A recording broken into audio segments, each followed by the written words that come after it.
Starbucks for many years. Got into management, but just kind of got burnt out, and with the whole retail thing. You'll so only kinda make and smell so much coffee after time, right? Yeah, absolutely. So that's a big Absolutely. change from going inside a building all day long to now being outside all day Yes. long in this crazy heat. Yes. How did you? So how did you get started? What made you pick pressure washing? Was it with him being a pond grower?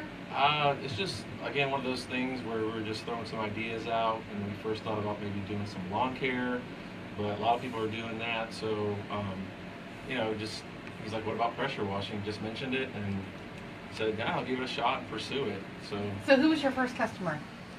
Was somebody you know?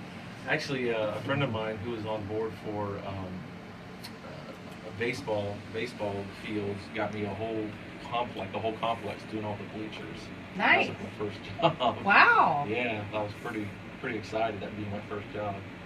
And so you've learned a lot over the last couple years. Yes. When you started from, hey, I'm just going to get my pressure washer out, and like Steve said, blast the bleachers, right? In this case, and you clean a lot of other things, like you clean the roof, which we're going to talk about that as Yes. well after we talk about the science, because that's an important part, and then paver sealing and concrete driveways and all kinds of stuff. So let's talk about what somebody should need to know about pressure washing, pressure cleaning. What are some common misconceptions that you run into? Well, one of the biggest misconceptions that I run into is a lot of people think that pressure washing or power washing, if you're from the north, however you want to, there's different terminology, exterior cleaning, they think that it's just really just the more pressure you apply to, let's say, a stain or on your concrete or your driveway or something like that, that more pressure is going to, get rid of that stain. That's really contrary to pressure washing, and So you're saying that is not how it works, or that is not how it's supposed to be that's done? not how it's supposed to be done, not Okay. at all. So they can keep blasting, but essentially they're sort of taking layers of the concrete off. Yes, I've seen it plenty of times. Absolutely. Just the exposed aggregate, just layers of it gone. The homeowner doing it themselves. So what happens when you get down into those layers of concrete? Does it change? Yeah, it just starts breaking up the concrete eventually. Concrete's like layers, so you start breaking down the layers, you take that top coat off, and then it's all exposed, and the weather hits it with rain, it's going to just open up that concrete more, and just eventually just going to just start cracking and falling apart. Gotcha. And then you'll have to pour a new driveway or whatever it is. Yes. So what have you learned about pressure washing that maybe the average homeowner doesn't know? So if they could get a pressure washer or rent it or do it, or they could hire somebody like you. What makes you different than just renting a pressure washer and them doing it on their own? One of the biggest things is the commercial equipment that I have. Your most typical pressure washers that you would get at a box store, Home Depot or Lowe's, ranges from like 2.5 to maybe, if you're lucky, 3.5 gallons per minute. My machine puts out 8 gallons per minute. So if you and I we're about to clean the same exact square footage house, and we start at the same time, I could do circles around you because the volume of water that's being put out through my machine versus your machine is like twice or double the amount. Makes sense. I'm able to wash a house, within a reasonable time, maybe an hour and a half for maybe a 15 to 18, 100 square foot house versus a homeowner that might take them all weekend or maybe a whole day. Gotcha. And so that would take you typically a couple hours, what someone would spend a whole day doing. Absolutely. And so what are some things that homeowners might be missing if they're doing it on their own? Is there a way that you're cleaning that's different than the way the homeowner would do it? Because, what we see a lot of people use bleach or different cleaners like that. Yes. Chlorine bleach is, pretty much the prominent chemical, especially in Florida, to kill all the mold and growth and algae. But you also need a soap with it. You need like a surfactant, because what happens is whenever you clean the surface, basically all the new bacteria is looking at that clean surface and saying, let's go attack it. Oh, yummy, more food. Right. So you need a surfactant to kind of act like a protective barrier so that growth doesn't come back as quickly as it would versus just using bleach alone or just using water. So you're saying that when somebody just pressure washes it, especially if they just pressure wash it with water only, no chemicals, no soap, no bleach, it's going to come back way faster. Absolutely. Because the bacteria is still there. Is that what you're saying? Absolutely. And it's an interesting point to make. And so I guess the bacteria just lives in the subsurface of the concrete or what area that it's in. Sure, absolutely. And so, what are some other things that go with it? Like, do you use professional grade chemicals that are different than what the homeowner can buy or use? Absolutely. All besides the chlorine bleach, I use a surfactant that it's kind of, it's my go-to chemical. It's called Dragon Juice. It's a friend of mine outside of Atlanta that makes it, and it has the chemical properties of Dragon Juice. It's able to, if it can penetrate a surface, it's able to take what's on that surface and kind of lift it off the surface and really just give it a nice deep clean. So it kind of breaks it up. Like if you ever done dishes and you put a drop of Dawn in there, how the grease goes. Yes. It does that same thing? Absolutely. I got it. Yes. And so what other things do you clean? You clean a lot of driveways, I would imagine. Yes. Pavers. Yes. And then you also clean roofs, you mentioned. Yes. Anything else? Pool cages, lanais, house washes, pretty much. If it's exterior, I can clean it. Okay. And I know that, we didn't spend any time talking on this, but the one thing that I want to mention, because I see this a lot, and I'm just like, oh my gosh, what are people doing when they pressure wash their roof? Yes. And that's really important because you can't put a whole lot of pressure on, especially like a shingle roof, because you're taking all those granulars off the roof, and effectively you are way shortening the life of your roof. Yes. So how do you clean a roof as a professional? Because that's not something I would recommend a homeowner do. Yes. My brother and I were actually just talking about that on the way here. I use a low pressure air diaphragm chemical pump that the most PSI it puts out is about 80 PSI. And then what it is I mix my chemical tank. I typically clean a roof with like a 50-50 mix of water and chlorine. And you just use that chemical pump and apply that evenly across the roof. All right, so hold that thought. We have to take a quick break. When we come back in a minute, we're going to kind of re-explain that a little bit, slow it down, and explain it in lay terms so that I can understand and the person listening can understand it. You're listening to Tampa Home Talk. We'll be back in just a minute with Jeremy Brook. Stick around. Good on time? Yep. So we're just going to hop right into that and kind of repeat it. And Yeah, absolutely. So this is how it's done. when you pre-record Behind anyway. the screen. It's a little different when it's live. This but- studio, it's hard to get both of you guys in the live Sorry, feed. you It could be more nerve-wracking. Just get him. Just like, Make him more nervous. Oh, the photos. Say hi, Steve. hello. Hello. This is just going on our Facebook Oh, I cool. got you. wall, and Are you guys able to No, send like a recorded thing of the show? Yes. Cool. That's perfect. She You got might it like that. not want to have it sitting on the cord because somebody might yank the cord and then your phone would go flying and good call, Lee. you would be an airplane, definitely an airplane. Airplane mode. We were talking about fancy and airplane mode. A little comic relief there. Yeah, pressure washing. Could you handle the pressure, man? I like it. It's good. on a roll, boom, boom. Boom, boom. Guys ready to Yes. continue? Okay. And we got a little clock. Look at this clock. 3, 2, 1. Welcome back. You're listening to Tampa Home Talk. I'm your host, Katrina Madewell. Thanks for sticking with us through the break.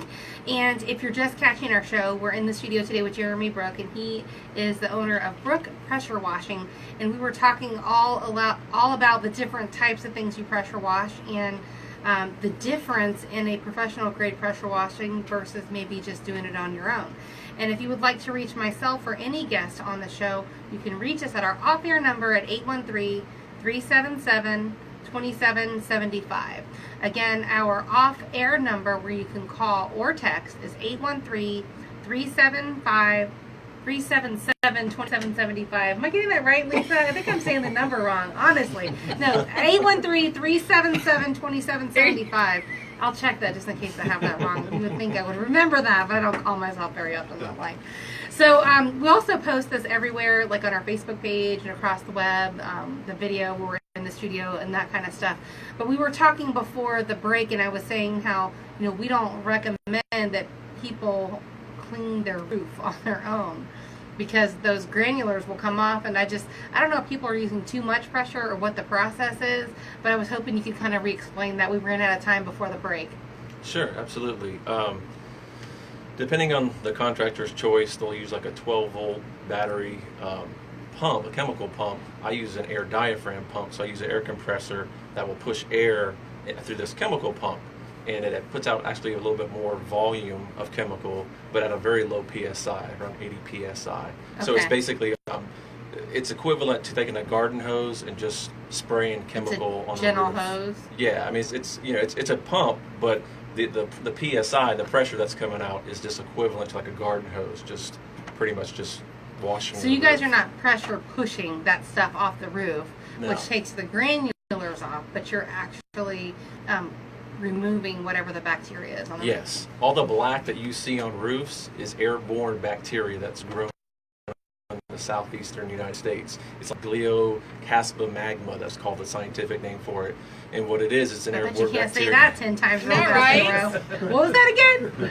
But so all that black roof, what it does is it gets into the limestone of the shingles, and it starts eating away the shingles, and it actually traps heat in the roof. So people are actually spending more on their electric bill and making their AC work harder because that black stuff is trapping heat in their roof, raising the temperatures in their house.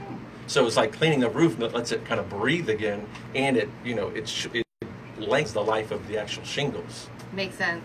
What's the name of that again, that bacteria? Gliocaspia magma or something Wow. like that. I don't know. That's crazy. That's Something like a that. scientific term for sure. And so what were you saying? How do you actually clean it? What chemical do you use? I use a mixture of like a surfactant soap and then like 50-50 of water and chlorine bleach.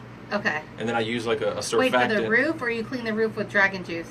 No, I don't clean the roof with dragon juice. I use like a different type of soap that actually helps the chemicals stay on the roof longer, because most of them are at a pitch. So I'll apply it, and it lets the chemical run down the roof very slowly and clean as it's going off the roof. Now, do you see any granulars come off, or very minimal when No. you do it?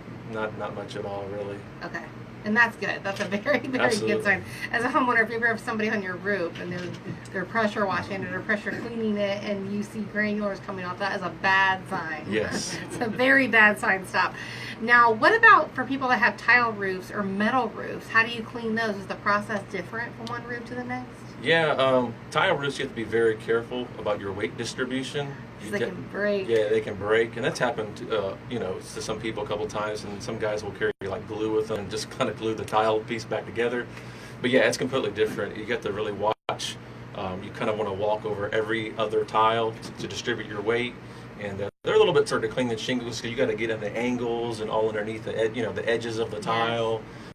And then on metal roofs, I won't get on a metal roof. I'll typically either do it from a ladder, or depending on the size of the roof, I'll get a lift, and then I'll just, like that, the way I would say clean the shingle roof, do the same thing with the metal roof. And do you have to do anything different with that? With the metal roof, you have to clean it early in the morning, because you never want to let chemical dry on aluminum, because it will corrode it. Oh. Yeah, it's not a good idea. I mean, you want to either do it on a very cloudy day or very early in the morning, typically a metal roof. And that makes sense. Yeah, the tile roofs are funky, and it's, I was thinking about this. So you, as the person on the roof actually cleaning the roof, if it's a tile roof, you probably have to even be careful of your weight, don't you? Yes, absolutely. So is there like a maximum weight of somebody should be to even be on the tile roof? No, I'm not really sure. I know some guys are pretty heavy that clean tile roofs. And they don't break a lot of They don't tiles? break a lot of tile roofs. You just got to know how to walk on it, with the the balls of your feet, and just distributing your weight, correctly as you're walking and cleaning it. Gotcha, that makes sense. But some people don't like you walking on their tile roof, so if that's the case, you Rent a lift. rent a lift or do it from a ladder. There's other ways of doing it, but yeah, I mean, that would seem like it would make more sense anyway, because then you're not putting any pressure on the roof. sure. Because I can't imagine the likelihood of you wouldn't have at least one cracking, especially if it's an older roof. Absolutely. Because anything with time breaks down. Absolutely. So, what about the paver ceiling? You were sharing an interesting story also before the show, but can you talk about paver ceiling? Because those aren't always installed the right way, and they have to have sand in between them, which some people completely eliminate or miss. But do you want to talk about the process with how those should be installed, and if they're not installed correctly, what happens, and then how you clean those? Sure, absolutely. I've just noticed that a lot of paver contractors, when they install pavers, the bottom layer of the pavers is correct, but when it comes to the paver joints, they use very thin, sometimes even play sand. And you can't use that because what happens is a lot of times customers will call me a year later from the installation saying that they want their paver sealed, but all their sand is washed away. When all that sand is washed away, your pavers can become unleveled. They become, they can shift, and you don't want that to happen. So what happens by using the right sand, I use like a 2030 silica sand. It's a very coarse sand. Okay, that's what I was going to ask, was what kind of sand it is. And it's a very coarse sand. So when I seal, I'll put that, in the joints. And also a mistake people make is that they fill the sand too high in the joints. You want to be about 1/8 inch from the camphor, which is basically the top of the paver. You want to be about 1/8 of an inch below that level. So a lot of times, what happens is contractors will fill them all the way up and think it's you can treat it like tile, grout, Right. and that's not the case. Gotcha. What happens if they overfill it with sand? I mean, it just looks bad. I mean, it doesn't look right. It would wash away anyway at some point, wouldn't it? Yeah, I mean, if they're using the wrong kind of sand, of course, absolutely. Now, when they install it, I imagine they should also seal it, correct? Yes, because the sealing will protect it from UV damage. I don't know if you ever noticed it, like some pavers that have been sitting for a while, they're very faded, and it's lost its color. That's from UV damage. Or they become, there's erosion that happens from the weather, from water constantly hitting it. It's the same thing as like concrete, that same process. If water is continually hitting a certain area, it's eventually going to take that top layer off and just expose the aggregate, and it's a lot more money to replace pavers and fix them than it is to actually seal them. Just to do it correctly the first time. Yes. How often do those things need to be resealed, like pavers and driveways and all that kind of stuff? Is it different? There's different claims out there that companies will make, but I personally never like to give a particular warranty on it. I just say about at least 2 to 3 years. A sealer will usually last. I mean, a little bit less, probably in the sun, about between 2 to 3 years, and then under covered lanais, about 3 years. But I don't think a sealer lasts any longer than that, to be honest, that haven't seen it myself. Yeah, so if you're pressure washing your own house, you're sealing pavers, you have it outside or inside or whatever, you're going to do that every couple, 2-3 years? Yeah. Now with the pressure washing, you probably want to do it every year. See, what I've noticed is that whenever someone lets bacteria or mold grow and let it sit on their paint, I've cleaned some where it actually took the whole paint off with it, because mold, that growth, adhered and broke the bond of that paint and just took it right off when I cleaned it. It wasn't from my pressure. It was just I cleaned. Or I've noticed that if it does stay, like the paint does stay on, it's a shade darker than the rest of the house, because where that mold growth was, it pretty much was a barrier from the sun. And I did actually for a neighborhood wall one time, and you could see streaks of darker color because of where the mold was. And it's just covering up where the sun had faded the other stuff. Yes. That's interesting. So, are you certified, licensed, insured? How does that work? I am. Technically, you don't have to be licensed to do what I do, but I carry a license just for the sake of being professional. What kind of license is that? Just a tax exemption business license, that you just go get from the tax office. Okay.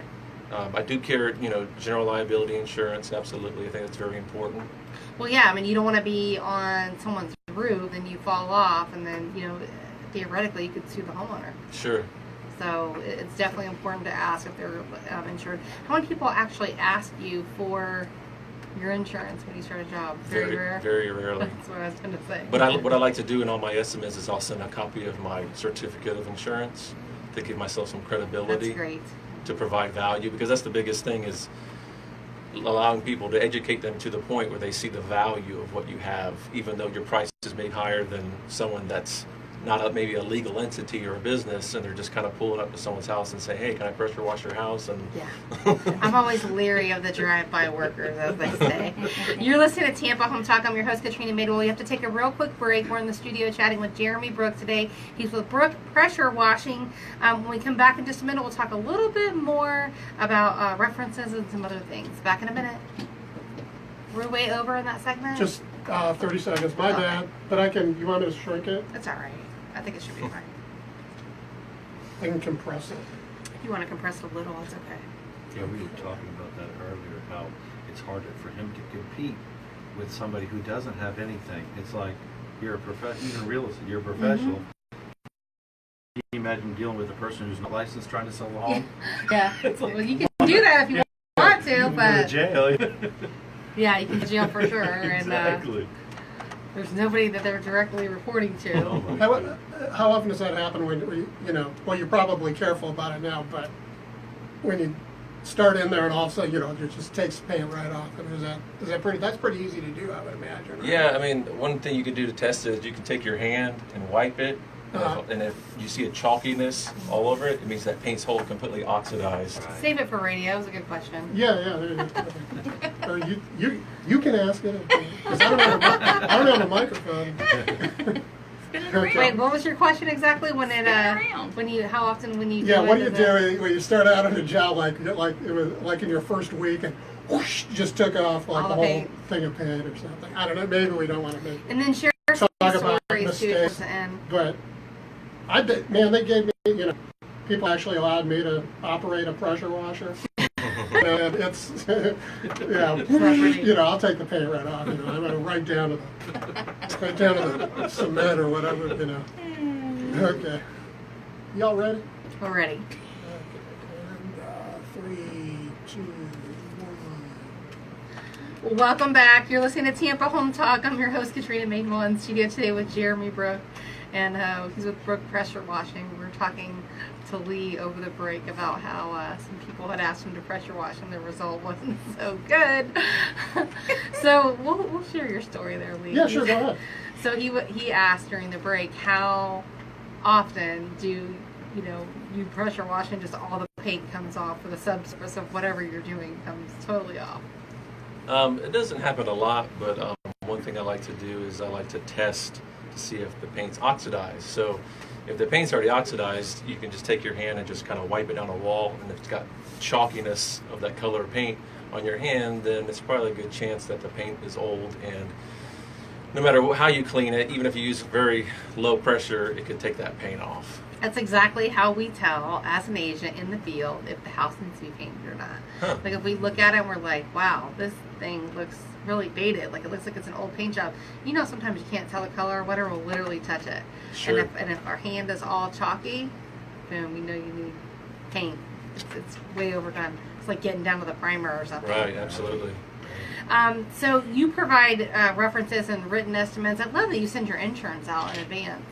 Yeah, I try to do that. I try to just let the customer know, the value that I have to bring and offer them. And one thing I've learned the most about what I do is I got to set expectations for every customer that I come in contact with to let them know what to expect. So I type up a sheet of all my practices and procedures of what I do when I first get to the job, What do you do when you first get to the job? Well, first thing I do is I'll hook up my water, because I need to hook up my water and get water going to my tank, because my machine that puts out 8 gallons per minute, the amount of volume that it's pumping, a typical hose bib on a house can't keep up with that. It would actually starve and burn my pump. Okay. So I use like a tank, a separate tank, with just for water to pull from that. That's your own water supply. Yes. So you could theoretically, like if I had called you and I said, hey Jeremy, I got this house, there's no water or power on, but you could go clean it anyway. You I wouldn't could, need the yeah, water. I could. Or that, or some guys that require a lot more water will get a permit through the county and hook up to a hydrant and Gotcha. fill up that Oh way. wow, I didn't even know you could do that. That's interesting. Yes. Learn something new every day on these shows. So what kind of preparation or like pre-cleaning is required of the homeowner, if any? For myself, I'll tape all the hardware, because I learned one time actually that if you spray chlorine bleach and you get it in someone's deadbolt key, it can rust out the key. So I'll tape all the hardware off. I'll tape all electrical off, because chlorine bleach is a conductor. So if you get it inside an exposed outlet, it can cause problems. Actually, one time I was doing a job and actually blew up someone's outlet because I didn't, properly tape it off. So the things like that. Also, one thing I like to do that I learned from my another contractor who's been pressure washing for many years is I pre-wet everything. Just hose it down? Yeah, absolutely. I pre-wet before I apply chemical. Especially windows, because if you get chemical on windows and let it dry, it'll etch those windows. So things like that, I pre-wet it all. I cool down the temperature of the surface, and that actually makes it. The water acts like almost like a carrier to where when the chemical hits the surface that I'm cleaning with water beforehand, the chances of it causing any kind of reaction negatively is very slim. So pre-wetting is, I pre-wet all vegetation, flowers, anything like that that's going to come in contact with chemical. Gotcha. That makes sense. Now, are the chemicals safe that you use? Like, does it harm ever plants or pets, or is that ever a concern? Very strong concentrations, like with roof cleaning, it can. So what you do is typically when you do a roof cleaning, you'll have like a ground person who is on the ground using a pressure washer while you're using the chemical pump that I mentioned, keeping everything wet and drenched. Because when that chlorine, if they don't have gutters, is coming off, the roof at a strong concentration, yes, it's happened before where it can kill plants. But most of the time they come back. You can throw some fertilizer on it. But I like to use a product called sodium thiosulfate, which neutralizes the bleach. Mm-hmm. And I'll pre-spray it all on all the vegetation, and I'll use gypsum pellets around the gutters. So when that chemical is coming through the gutters, it's not going to burn that grass and kill that grass. Gotcha. That's good to know. The whole lawn won't be wiped out after you leave. But it's a legitimate question. And it's funny listening to you share your stories, and I always say you pay for your education one way or another. Like whether you have a 4-year degree, or you learn from somebody else, or you learn from experience through mistakes, which I'm sure you fix. Every business owner makes mistakes at some point or another. Now you mentioned cleaning screens earlier. How does that work? Like, is that a different process? It's a good question. Because they can be lifted if the pressure is too much. Yeah, it's a good question. No, I clean them the same. The most PSI that I use when I clean is probably right between 12 to 1500 PSI. Okay. I don't go above that. The only time I would use higher PSI is if I'm cleaning flat work, your concrete and things like that. Because I use a surface cleaner, I don't use a wand, because I'm sure you've seen that someone uses a wand. There's all these almost like Zorro. We could joke the pressure washing industry. Zorro was here because you see all these streaks. So the surface cleaner allows it to, pretty much clean it, evenly without leaving those lines. It brings the dirt up, I guess, right? So that does. when you wash it away, it moves. Yes. That's kind of what I'm imagining when you're saying that. So do you have ever any issues with those screens lifting or, coming up once they've been cleaned? No, not at all. Okay. Never torn a hole in any of them, no. Okay. So what's the cost? Like, how do you calculate how much it's going to cost to do a job? I use like Bing Maps a lot and use the bird's eye view, and when someone contacts me and kind of says this is what they want cleaned, I'll usually look on the map and then I kind of get an idea and price it that way. With pavers, I have to go out to every job because I have to look at the pavers, I have to see the history of them, I have to know if they've been sealed, if there's anything going on with them, I have to measure them. But typically with roof cleaning or house washing, I typically will look online, or I'll use a property appraiser site for the county and just do my measurements based on that. Gotcha. What does it usually run for someone to get a driveway pressure wash? And it depends on how big it is, but let's say a standard 4-car driveway. Meaning you can fit 4 cars tandem in that driveway. Right. Typically, when I ask someone, I'd say I usually ask them if they like a 2-car driveway, that can fit 2 cars. It's about $100 to come out and clean the driveway, the sidewalks, and the front entryway to the front door. Okay. And so, that seems reasonable, because if we were talking earlier about somebody that's not licensed, so you hire somebody like that to do it, I can't imagine it's going to be a whole lot less than that. No, there's some that will charge $40, $50, but I wonder if they're insured and they kind of know what they're doing. Definitely. Honestly. Well, we were talking also about the PSI, and I was curious because you said you use between 12 and 1500 PSI. Do you have any idea what the standard PSI is that, like, say if a homeowner was doing it on their own or somebody else didn't know? Is it a much heavier PSI, how they get the dirt and stuff off? Or? No, it's I just wash with the same PSI. Like I said, it's all about the chemicals that you use. You let the chemicals do the work. You let the chemicals penetrate and take those things off. The only time that you use a little bit more pressure is when you have layers of maybe like a stain that you need to kind of break the tension of it to penetrate, allow the chemicals to penetrate that to remove it. But that's very far in between. That usually happens like on fascia, Gotcha. Those kind of things. And you do some stuff with pools as well, or just the pool decking, or? I just do pool decking, pool cages, and I always recommend, and it's in my estimate form, that whenever I clean someone's pool, pool cage, pool deck, that they get their pool cleaned, because what happens is that because I'm using chlorine, it could throw off a little bit of the pH that's in the pool. So I always recommend, one, they get it cleaned. After you're there. After I'm there. Right? Yes. Gotcha. And so, is there anything in particular the homeowner should do before you get there? Oh, no, not really. I pretty much prepare everything. And then the biggest thing that I do, like I said before, is I try to just set expectations and let them know as much as I possibly can what I'm going to be doing and what to expect. Are there ever times that you get there and it's more than what you estimated? Sometimes, yes, I've run into that. And, what type of scenarios are those? Like, just to give the person listening an idea why it might be a little bit more. I was called to do probably about 60 linear feet of a wood fence, and I completely underbid it, because doing a wood fence is it's very difficult, because you don't want to use a lot of pressure because you don't want to weather the wood. And I spent like most of the day there and made maybe like $50 doing it. I mean, like oh, wow. Yeah, it was one of those, mistakes you make, first getting into it. But actually being a part of an organization called the UAMCC, which is United Association of Mobile Contract Cleaners, has helped me out a lot. And they have different Facebook forums. And what's neat is this organization, when you become a contributing member, you get discounts from different vendors across the United States that sell chemical and equipment and tools and things that you need. And they have events every year. There's actually one in Charlotte next month. I'm going to a big convention, 3-day convention. And what's cool is that you get to socialize all these different contractors across the United States, and you just see all these different avenues of pressure washing. I mean, you see the guys up north are mainly doing like gas stations and doing all commercial. Some guys are just mainly just doing window cleaning. I know a guy in the organization does close actually to $1 million in just window cleaning alone. Wow.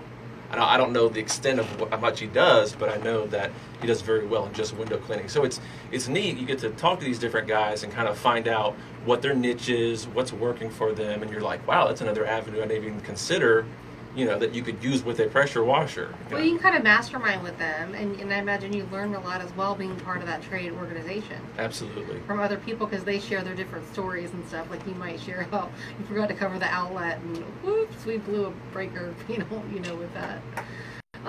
Interesting, I love it. So when we come back, we're going to share some more stories. We love stories; those are always fun, and then we'll talk about also wastewater disposal methods. So if that's ever an issue for you and how that works.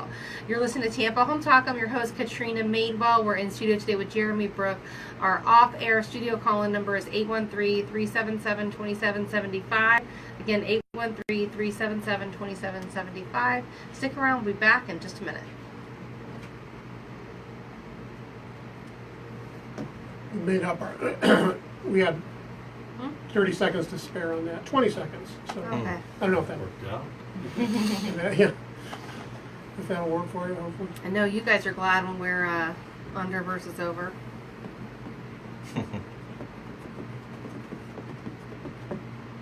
Ready to start?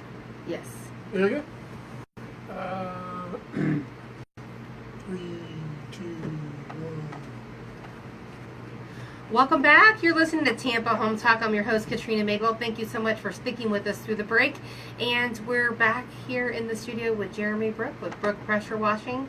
And we've been sharing all about some really cool stories. It's interesting. I didn't even know there was a trade organization for pressure cleaners, pressure washing. What's the proper terminology? Exterior cleaning, whatever whatever you feel like saying. Wherever part of the United States you're from. Yeah. What does it stand for? UAMCC? United Association of Mobile Contract Cleaners. That makes sense. Okay. So, interesting that, they have a trade organization, like, for everything. Like, not only that, but like the seminars, the get-togethers, and it's interesting, but you take a lot from that, and a lot of times you guys get discounts, get to try different products, and that sort of stuff. So, what kind of cool stories do you have for us? Like, of different things that you've seen, or different things you've learned from? It could be crazy, quirky, cool. We like all the above. Any dog attacks? That's a good question. If you have dogs you have to run from or anything?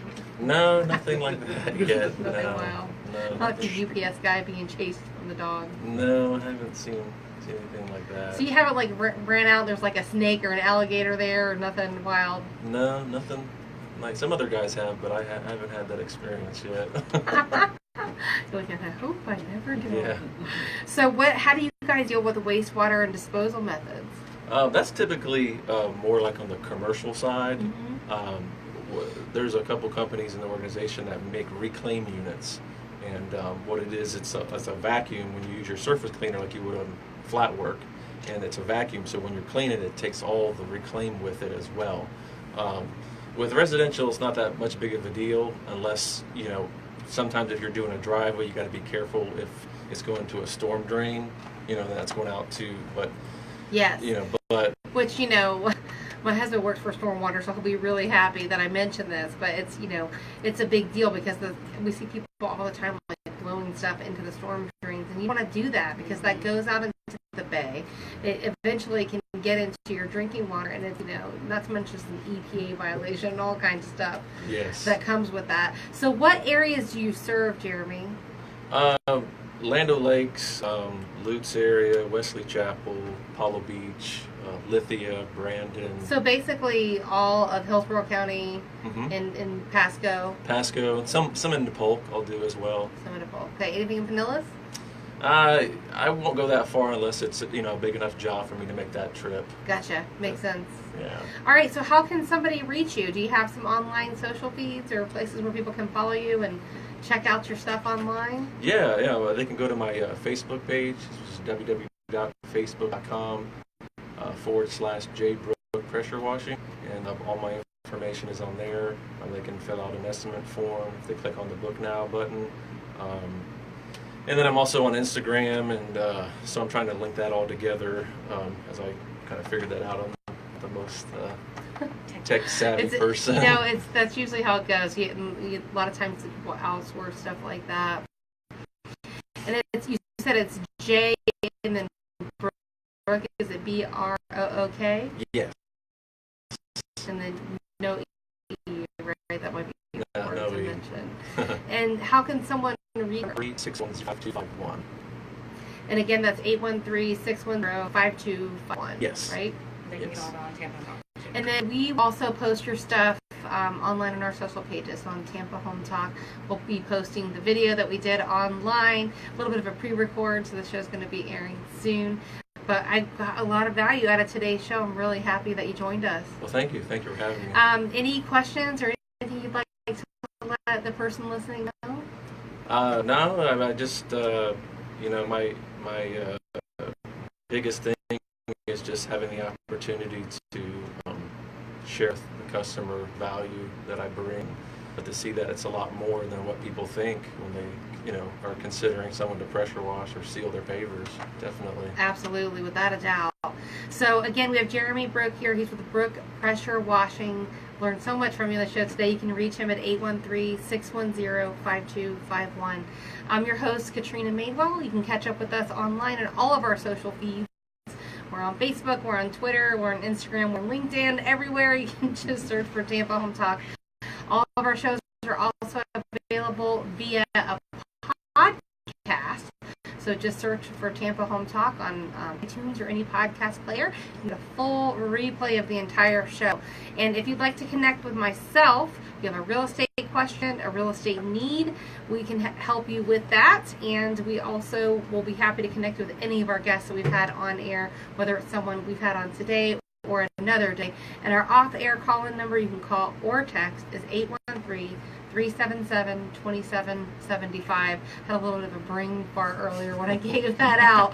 813-377-2775. And you can call or text on that number. Jeremy, thank you so much for joining me today for Tampa Home Talk. Thank you very much. Appreciate you having me. We enjoyed having you too. Now remember, love where you live or I'm gonna fix it. Welcome home. A little short, not too short though, were we? About 2 minutes. Just Okay. Can you pull some out of that one long segment? And Cool.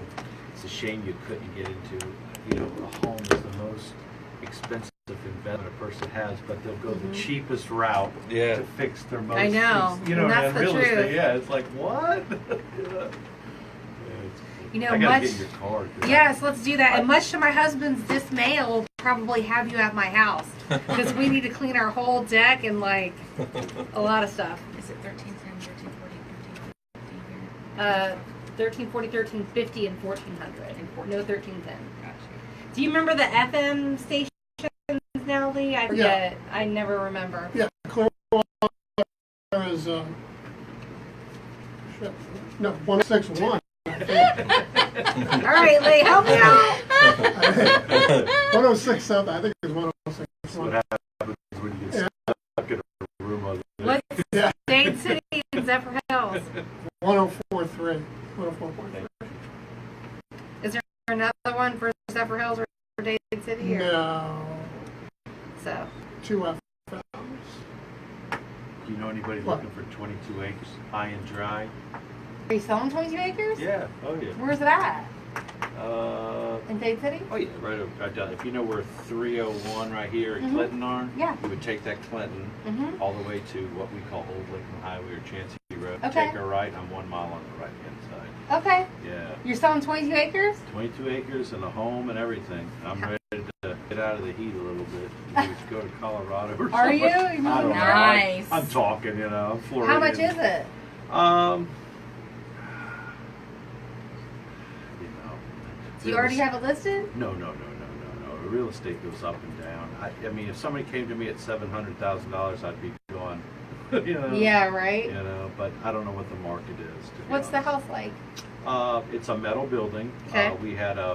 We lived in Sarasota at one time, DeVosta Homes. I'm not sure if you're Ford Concrete Home, but basically, it's a metal home that we did. We converted everything. It's 3,000 square feet under roof. My living room is, what do you think? It's 30 by 30.